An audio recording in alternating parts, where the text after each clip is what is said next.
Hello, everyone. I'm excited today to walk you through a full cold email campaign, how I'm getting leads for a client, and how we are reaching out to them specifically. So, this client doesn't have a huge budget. So, what we're doing is we're gathering leads from them in the area. And then from there, what we plan on doing is sending them some cold emails. If they get any replies or any traction from this, they're going to use that budget to go to Meta ads or Google ads or something along those lines, which he said that he was going to let me help him out with. All right. So first we're going to start here. So this is the custom software that we have. So we're going to be going to the Lead Hacker, which is the lead generation tool. Now from here, what I'm going to be doing is going to this specific campaign. So we rock the spectrum. So now I've already set up this campaign. So this call is not to talk about how to do that. But what we've done here is we've set this up where we have the campaign name. We looked in the specific area, so we can do geo tagging. So we just did the state, and we can do the city. Now I could also do zip code if I didn't want to do the state, or if I just want to do national. But this is a small local gym called We Rock the Spectrum, and what they want to do is they want to get additional kids into their gym to play. And we're going to be sending parents cold emails about that. So what we're doing is we're looking in this area only. Now, since we are connected to Google, what we're going to be doing is anyone searching these keywords over the next however long it takes for me to get as many leads for this client as I need. So when somebody searches these keywords, that'll actually drop directly into our Google Sheet that we have set up. And then that Google Sheet is connected instantly. So basically, somebody Google searches sensory gym, then within an hour, what will happen is that person will get an email from my client through me, obviously, to get them a specific offer for this, which is great. All right, so this is the campaign that we have set up, and there's a lot that goes into this, a little bit more that goes into this that we're not going to set all this up. But there we go. So we have the campaign ready to go, and then I did activate it inside of the Lead Hacker here. So we can see, it should load here in a second. All right, so we'll let that load. All right, so now that the campaign is loaded, what we're going to do is that all of the leads are going to drop into a Google Sheet. So once they drop into a Google Sheet, it's going to look something very similar to this. Now this is just dummy data, obviously not real data. So when a new lead does come into this campaign from the Lead Hacker, then we will actually see. Now I started this campaign back in December. That's when I first started talking to this client, and they're finally, everything is ready to go. They've paid and everything is set, and what we need to do, it just took a little bit longer than we both expected. So now once this hits this Google Sheet, what we're going to do is we're going to go to Zapier, and we're going to create a Zap. Now I've already done that, so I just want to show you exactly what I did and how easy this is.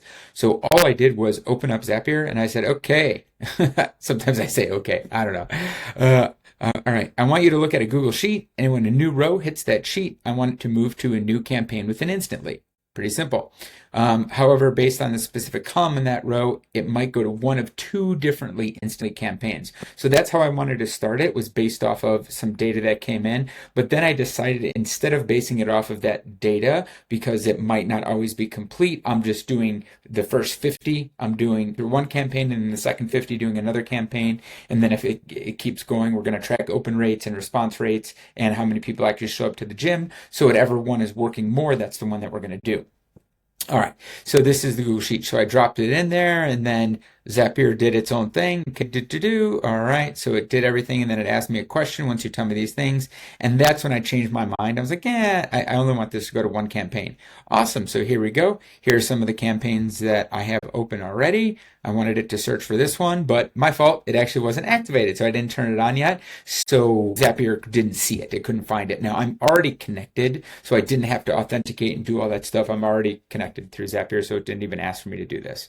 So I told it this is the one that I want to do. Oh, it didn't see it. It's like, okay, well, I just went manually in here. So within Google Sheets, or instantly, I just went and manually found the campaign. So that's the one that I wanted to go to. And then what I wanted to do is I only need to map over two things, just the first name and the email address. That's it. So I said row C is the first name, row E is the email, and I only need to map those two. Okay, great. Add to instantly campaign. It asked if I wanted to test. I said, yes, please test this. And then it tested, and it's like, yep, it's working perfectly. Your test shows successful to the campaign. So once I tested it, and then I took a look inside of the instantly campaign. So here is the actual campaign itself. to this one, if it's going to load. There we go. Okay. So here is this. All right. So we have the analytics. We have the leads. So here is the test lead. Oh man, I should have stopped this already. Darn. I didn't know it was going to send out that fast. It sure did. And I just did that here a minute ago. All right. So we're going to turn that off. I wish that I hadn't done that because I didn't want that to bounce. So that's not good. All right. I'll make sure I don't do that next time. And make sure you do that. So if you set this up, that if you do a test, that you're going to stop it before it gets the chance to send it out. All right. So then I have the sequences all set up. I have the schedule all set up. I have all the options that I want set up appropriately.